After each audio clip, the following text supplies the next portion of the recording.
driver had been found dead in the same area and in similar circumstances. Heathrow is on the western tip of London, a city in its own right, alive 24 hours a day with travellers and airport workers. In recent months, in or near it, 2 men have died in separate and frenzied knife attacks.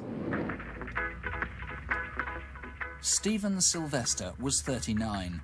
He worked as a driver for Skyway's Minicabs at Kingsley Road near Hounslow East tube station, some 4 miles from the airport.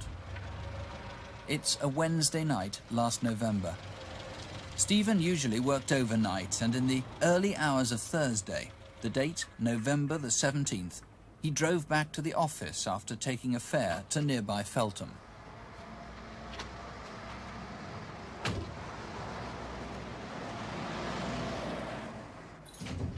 Stephen.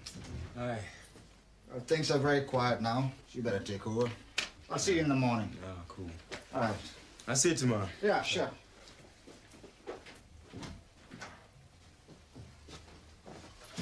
It's 2:30 in the morning. Now the controller and the other driver have gone home to sleep. Stephen's on his own.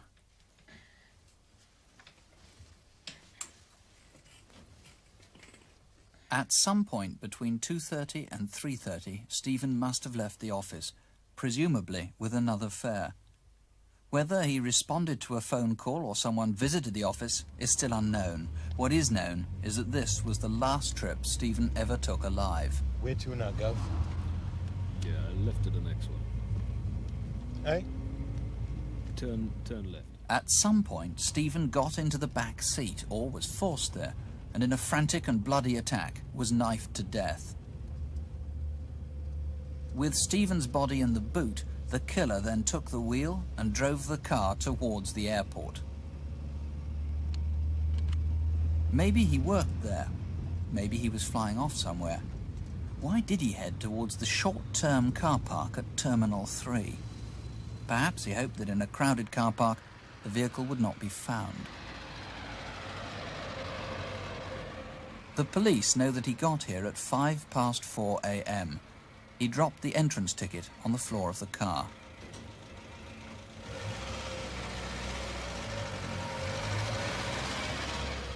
At this time of night, the upper floors are blocked off and only the ground floor is used for parking, mainly by night shift workers at the airport.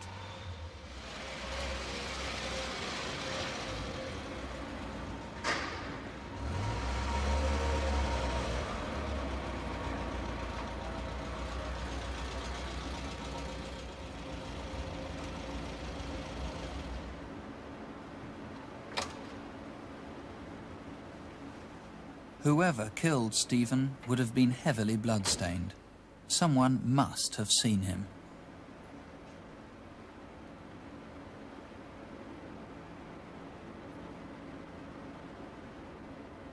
Did he go to one of the toilets to wash off the blood? Did he catch a plane or hitch a lift back to London or elsewhere? 4 days later, on Monday, November the 21st, police who'd been looking for Stephen found his blood-stained car abandoned in the car park and discovered the awful truth. Hunter Delta from 572, active message over.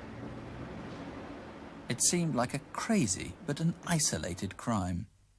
Then, 6 months after the Heathrow murder, there was another killing in the same area. And it was like the first. The victim was a driver with Blue Star minicabs of Martindale Road near Hounslow West.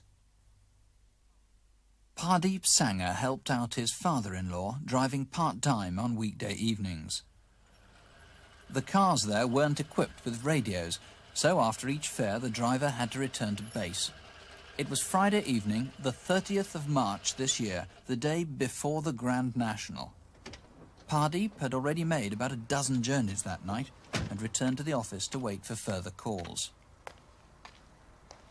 At about midnight, a man rang from a call box not far away. Hello, yeah. I want a cab to go to Feltham.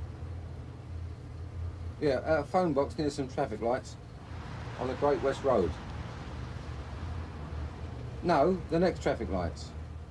At about the same time, a tall soldier and 2 young girls called at the Blue Star office. They too were asking to be taken to Feltham. Because of inconsistencies in the minicab log sheets, the police don't know which call Pardeep responded to first, the soldier and 2 girls who wanted to go to Feltham, or the still untraced caller from the phone box at the Lambton Road junction.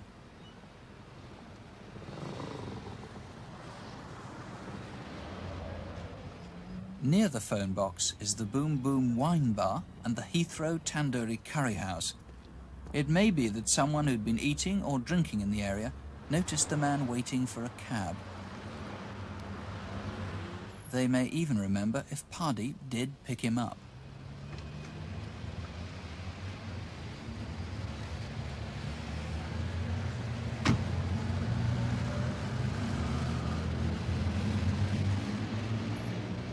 It's only 4 miles from Hounslow to Feltham, and at around midnight the trip wouldn't have taken long.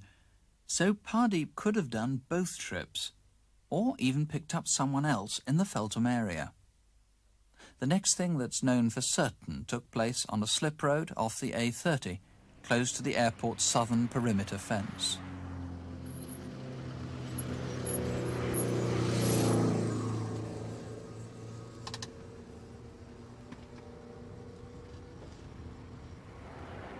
The car had run out of petrol.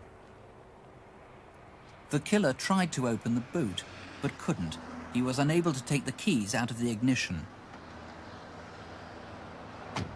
He must have walked away. Perhaps he hitchhiked. The time between 12:30 and 2 in the morning of Saturday the 31st of March. Even at that time of night, the Great Southwest Road is busy, especially with lorries. Someone must have noticed the car stranded there. At 2 a.m, Pardeep was found slumped behind the passenger seat. He'd been frenziedly stabbed to death. Some credit cards were missing, along with a small amount of money. So the killer is possibly a racist, possibly a robber, apparently a psychopath. Detective Chief Superintendent John Pole is the man hunting for him. You tell me